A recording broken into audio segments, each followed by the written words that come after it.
Sociology of tribal society के syllabus के हर topic को विस्तार से समझाता हूं। यहां हर यूनिट के लिए विस्तृत जानकारी, संभावित परीक्षा प्रश्न, लॉन्ग, शॉर्ट और वन लाइनर और उनके उत्तर दिए गए हैं। Unit 1 tribe. ए ट्राइब अर्थ, ट्राइब और कास्ट। विस्तार। ट्राइब जनजाति एक सामाजिक समूह है जो एक विशिष्ट क्षेत्र, भाषा, संस्कृति और वंश से जुड़ा होता है। इनके जीवन में सादगी, प्रकृति से निकटता और सामाजिक समानता देखने को मिलती है। दूसरी तरफ कास्ट यानी जाति एक कठोर सामाजिक संरचना है जो वंशानुगत होती है। जाति में व्यवसाय, सामाजिक स्थिति और अंतरजातीय विवाह पर सख्त नियम होते हैं। ट्राइब और कास्ट में मुख्य अंतर यह है कि ट्राइब एक सजातीय समूह है जिसमें सामाजिक स्तरीकरण कम होता है, जबकि कास्ट में उच्च और निम्न का कठोर विभाजन होता है। संभावित प्रश्न और उत्तर। Long answer. प्रश्न ट्राइब और कास्ट के बीच प्रमुख अंतरों का विस्तार से वर्णन करें। ट्राइबल सोसाइटी की मुख्य विशेषताओं को भी स्पष्ट करें। उत्तर। ट्राइब और कास्ट दोनों ही भारत में सामाजिक समूह हैं, लेकिन इनमें कई महत्वपूर्ण अंतर हैं। ट्राइब्स एक क्षेत्रीय और सजातीय समूह हैं जिनकी अपनी विशिष्ट भाषा, संस्कृति और रीति रिवाज होते हैं। इनमें सामाजिक स्तरीकरण यानी सोशल स्ट्रैटिफिकेशन कम होता है और सदस्यों के बीच समानता होती है। उनका जीवन प्रकृति पर आधारित होता है। इसके विपरीत कास्ट एक वंशानुगत सामाजिक व्यवस्था है जो व्यवसायों और सामाजिक स्थिति के आधार पर लोगों को उच्च और निम्न स्तरों में विभाजित करती है। इसमें अंतर्जातीय विवाह और भोजन पर सख्त प्रतिबंध होते हैं। ट्राइबल सोसाइटी की मुख्य विशेषताओं में प्रकृति से निकटता, सामूहिक जीवन, मौखिक परंपराएं और सरल अर्थव्यवस्था शामिल है। Short answer. प्रश्न ट्राइब की परिभाषा दीजिए और इसकी दो प्रमुख विशेषताएं बताइए। उत्तर। ट्राइब एक सामाजिक समूह है जो एक विशिष्ट भौगोलिक क्षेत्र में रहता है और अपनी साझा संस्कृति, भाषा और वंश से पहचाना जाता है। इसकी दो प्रमुख विशेषताएं हैं। 1. सजातीयता, ये समान संस्कृति और जीवन शैली वाले लोगों से बना होता है। और 2. सरल अर्थव्यवस्था, उनका जीवन कृषि, शिकार या वन उपज पर निर्भर करता है। One liner and objective questions. Tribe का एक प्रमुख लक्षण क्या है? उत्तर। साझा क्षेत्र और वंश। कौन सी सामाजिक व्यवस्था वंशानुगत व्यवसाय से जुड़ी है? उत्तर। कास्ट। ट्राइब में किस प्रकार का सामाजिक स्तरीकरण पाया जाता है? उत्तर। कम स्तरीकरण या समतावादी। बी. ट्राइबल पीपल का वर्गीकरण, विस्तार। जनजातीय लोगों को उनके जीवन यापन के तरीकों के आधार पर कई श्रेणियों में वर्गीकृत किया जा सकता है। पहला, फूड गैदरर्स और हंटर। ये लोग भोजन के लिए शिकार और वन से फल फूल इकट्ठा करने पर निर्भर करते हैं, जैसे अंडमान के जारवा और ओंग। दूसरा, शिफ्टिंग कल्टीवेटर्स। ये एक स्थान पर खेती करते हैं, फिर मिट्टी की उर्वरता कम होने पर दूसरे स्थान पर चले जाते हैं। इसे झूम खेती भी कहते हैं, जैसे नागा और मीजो। तीसरा, नोमैड्स और पैस्टोरलिस्ट। ये लोग अपने पशुओं के साथ एक स्थान से दूसरे स्थान पर घूमते रहते हैं, जैसे बंजारा और गुज्जर। चौथा, पेजेंट्स और सेटल्ड एग्रीकल्चरिस्ट। ये स्थायी रूप से एक जगह पर रहकर कृषि करते हैं। पांचवा, आर्टिजन्स। ये हस्तशिल्प और कला के काम में लगे होते हैं। संभावित प्रश्न और उत्तर। Long answer. प्रश्न जनजातीय लोगों के वर्गीकरण को उनके आर्थिक जीवन के आधार पर विस्तार से समझाएं। उदाहरण भी दें। उत्तर।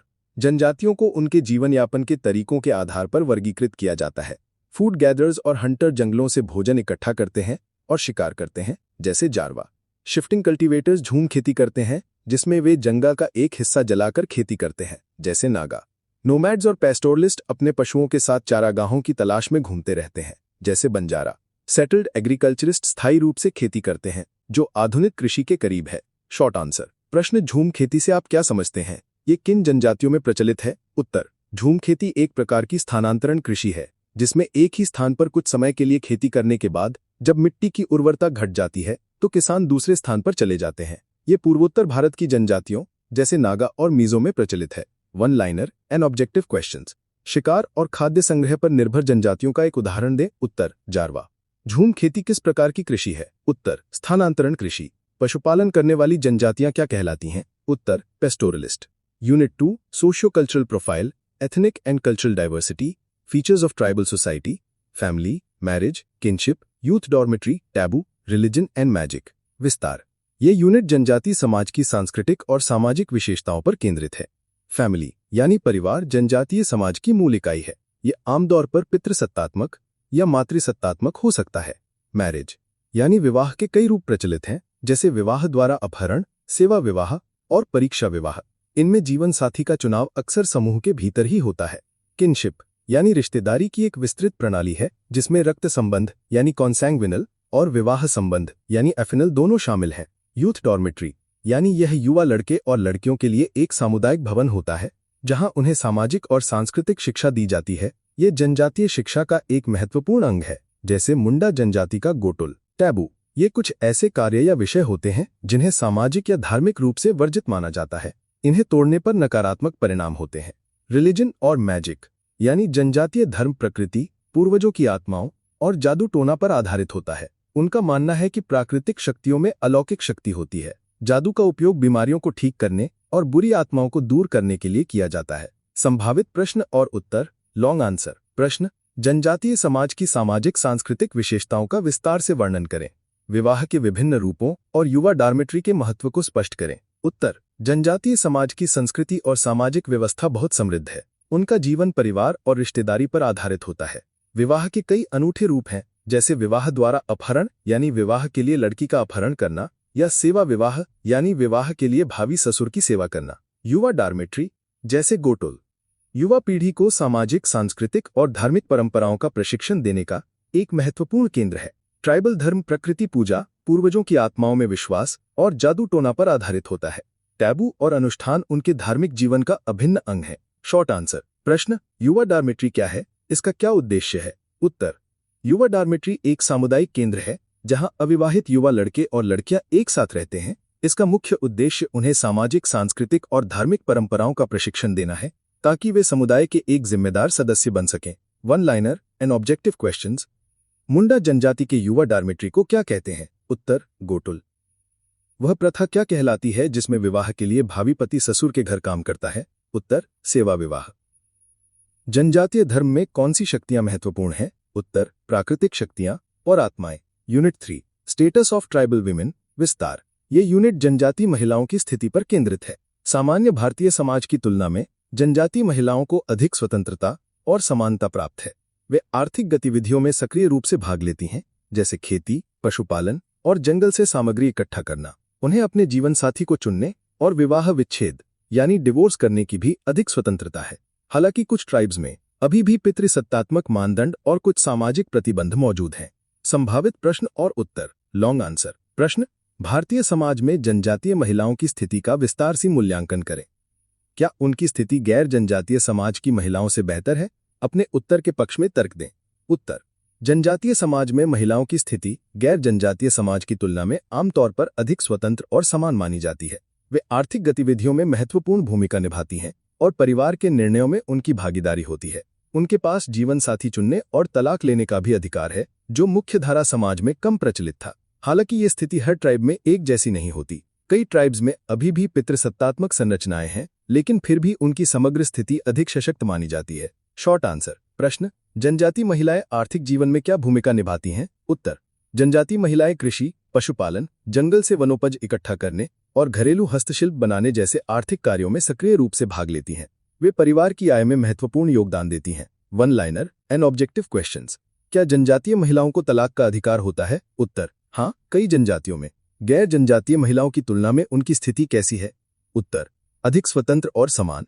जनजातीय अर्थव्यवस्था में महिलाओं की क्या भूमिका होती है? उत्तर, उत्पादक और योगदानकर्ता। Unit 4, problems of tribes and issue of displacement. विस्तार। ये यूनिट जनजातियों के सामने आने वाली चुनौतियों पर केंद्रित है। डिस्प्लेसमेंट यानी विकास परियोजनाओं जैसे बांध, खनी और कारखानों के कारण जनजातियों को उनके पारंपरिक निवास स्थान से विस्थापित होना पड़ता है। इससे उनकी आजीविका, संस्कृति और सामाजिक संरचना पर नकारात्मक प्रभाव पड़ता है।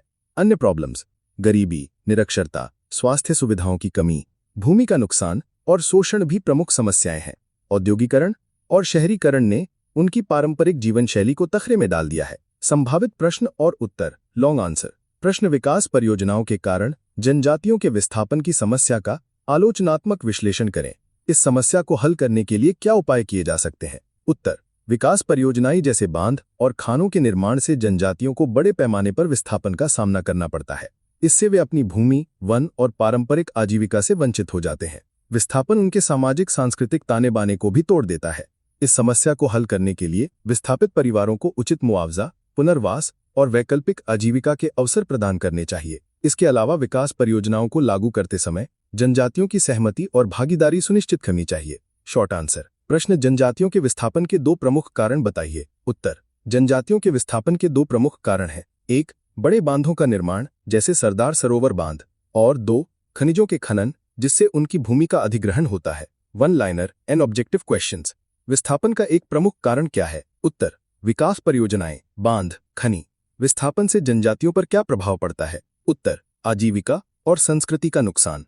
जनजातियों की एक और प्रमुख समस्या क्या है? उत्तर, गरीबी और निरक्षरता। Unit 5, tribal communities of Jharkhand, Santhal, पहरिया, मुंडा, ओरान और हो। विस्तार। ये यूनिट झारखंड की प्रमुख जनजातियों पर केंद्रित है। संथल झारखंड और पश्चिम बंगाल की सबसे बड़ी जनजाति है। ये मुख्य रूप से कृषक हैं और इनका त्योहार सोहराई है। मुंडा जनजाति का संबंध ऑस्ट्रो एशिएटिक भाषा परिवार से है। उनका मुख्य त्योहार सरहूल है।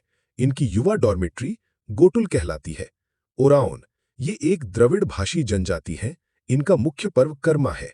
हो, ये भी मुंडा समूह से संबंधित है और मुख्य रूप से सिंहभूम जिले में पाए जाते हैं। पहाड़िया, ये राजमहल की पहाड़ियों में रहते हैं और झूम खेती करते हैं। संभावित प्रश्न और उत्तर। Long answer. प्रश्न, झारखंड की प्रमुख जनजातियों संताल, मुंडा और ओराउन के सामाजिक सांस्कृतिक जीवन का विस्तार से वर्णन करें। उत्तर, झारखंड में विभिन्न जनजातीय समुदाय निवास करते हैं, जिनमें संताल, मुंडा और ओराउन प्रमुख हैं। संताल एक कृषक समाज है जो अपनी सादगी और सामूहिक जीवन के लिए जाना जाता है। उनका सोहराई पर्व फसल कटाई से जुड़ा है। मुंडा जनजाति का एक मजबूत सामाजिक संगठन है और उनका प्रमुख त्योहार सरहूल है, जो प्रकृति पूजा से संबंधित है। ओराओन एक द्रविड़ भाषी समुदाय है जो अपनी संस्कृति और परंपराओं को मजबूती से बनाए रखता है। वे मुख्य रूप से कृषि और वनोपज पर निर्भर करते हैं। Short answer. प्रश्न, संताल जनजाति के बारे में दो महत्वपूर्ण बातें बताइए। उत्तर, संताल झारखंड की सबसे बड़ी जनजाति है और उनका मुख्य त्योहार सोहराई है, जो फसल कटाई के बाद मनाया जाता है। वन लाइनर और वस्तुनिष्ठ प्रश्न, सरहूल किस जनजाति का मुख्य त्योहार है? उत्तर, मुंडा। ओराउन जनजाति किस भाषा परिवार से संबंधित है? उत्तर, द्रविड़। झारखंड की सबसे बड़ी जनजाति कौन सी है? उत्तर, संताल। और अगर आपको नोट चाहिए तो टेलीग्राम में ज्वाइन करें। धन्यवाद।